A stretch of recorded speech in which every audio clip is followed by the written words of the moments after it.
cheat code for health, cheat code for health. It's the real deal, folks. It is the real deal. And so was Turning Point 2004. Does it feel like it's been 20 years, man? Can I do a little teaser? Sure. We'll talk about next week, okay? But I want to get this out of my before break. Have you ever, look, we're both old timers, if you will, but come a October, November, Q4, October, November, December, do you remember a year when there has been this much anticipation for the new year to start? No. Okay. Japan news, just crazy kind of Japan news. There's Mexico news. There's obviously AEW and Australia and all that, and Netflix, which I think is, Max, just the streamer. Anyway, let's talk about that next week on. Maybe we'll do predictions, something like that. I know we got to get to the topic, but I love kind of caboosing with you. But 2025 is going to be pretty interesting. I'll say that. America's changing too, with the new administration coming in. It's going to be really interesting to see how the financial markets are responding to that. They saw Bitcoin hit 100,000 last week. Like, there's lots of crazy stuff going on. A lot of people are looking forward to 2025 being here. I know we don't spend a ton of time talking about WWE, but as we're recording this morning, it's been announced that the main event for Saturday night's main event on NBC is Cody Rhodes versus Kevin Owens. A lot of people thought they might see that at the Survivor Series this weekend. It's now going to be the headline event for the first live Saturday night's main event in a long time. It's going to be on Peacock and on NBC.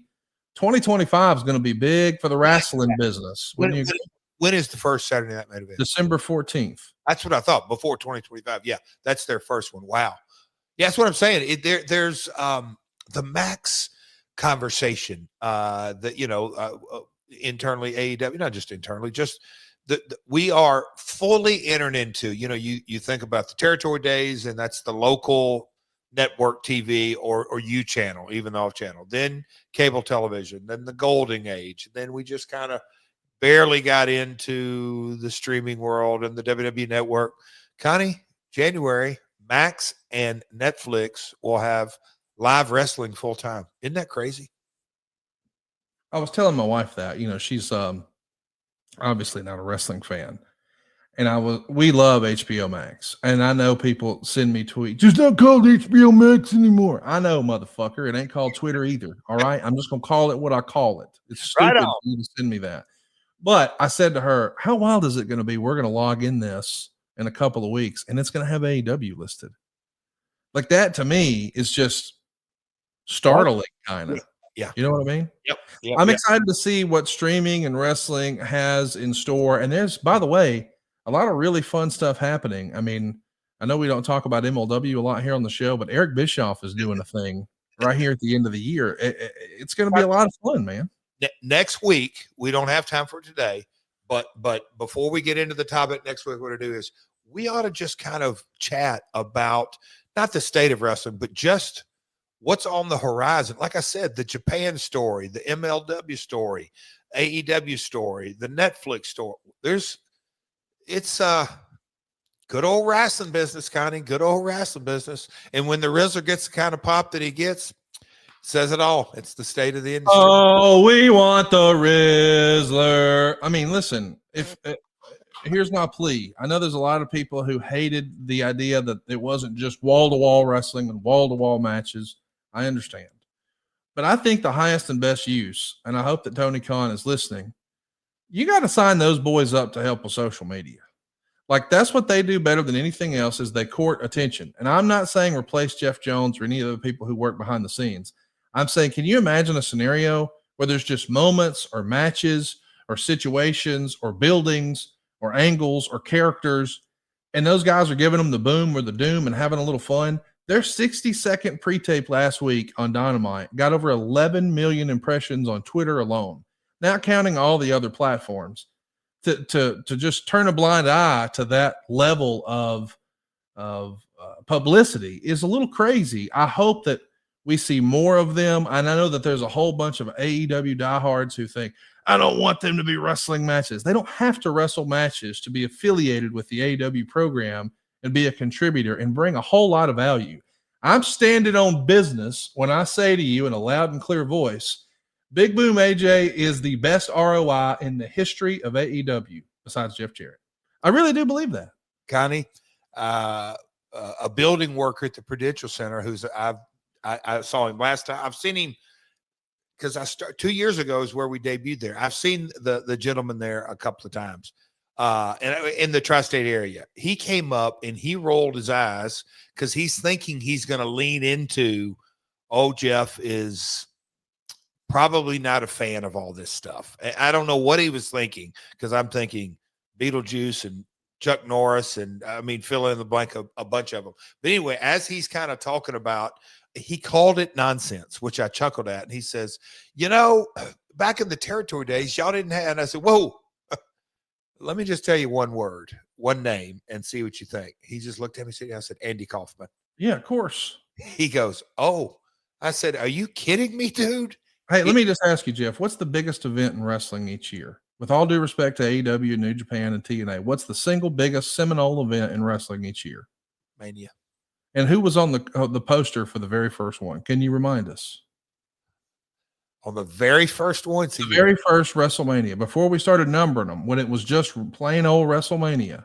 It's got to be Sidney Lauper and it was Hulk Hogan and Mr. T. Mr. T. Yeah, It was Hulk Hogan and Mr. T. They were the only two on there? They're the only two on the WrestleMania poster, Hulk Hogan and Mr. T. Not another wrestler. No Roddy Piper, nobody else. Well, when you think about it, you had the yin and yang, because Hogan had all those 5-star matches. Oh, no, he didn't. Well, point taken. And by the way, how were they so emboldened to think that something like that would work? And it was because they had a crossover opportunity with MTV because of what you just said, Cyndi Lauper. If it weren't for the integration of mainstream celebrities and pop culture, wrestling would not be where it is today. So that's just it. That's the whole sentence. I know that's not what everybody wants to hear, and I get it. Go jack off to some New Japan. But here in America, we got to have a little pop culture. We got to have some mainstream celebrity. And when it's done right, it works every time. And it did with AJ. And if you don't like it, take a poop with your pants on, because it's good for business. It's best for business. Roll Tide. 2004 turning point. Here we go. We got 12 minutes to talk about it. Jeff, what do you like? What do you like? What do you remember about 20 years ago? I'll hang up and listen. No. I don't even know where to dive off into it, but we were coming off some momentum. I'll just say that. If I remember correctly, right? This is the month after Victory Road. Victory Road had exceeded expectations, and the rumor and innuendo was backstage. People were very optimistic about the number of buys that came in. The Observer was saying that it was more than 30,000, which is going to be a high watermark for the company. And of course, if you were keeping score, the target was 25,000. There's speculation that they may have even doubled it. Now, this is a different time, so you didn't get those pay-per-view buy rights or buy rate information in real time, because when it's digital now and you can click a button, or you're able to order it on pay-per-view on a streaming platform, that sort of thing, you can get that information pretty quickly. But you got to remember, 20 years ago, a lot of this was still coming through the cable systems. So you might not know for several weeks, and sometimes even over a month later, what the real number was. And oftentimes the pay for those would trail 60, 90, sometimes even 180 days. It would just continue to trickle in, because if somebody didn't pay their cable bill or they had to issue a refund, they had to be given a little bit of leeway to process all of that.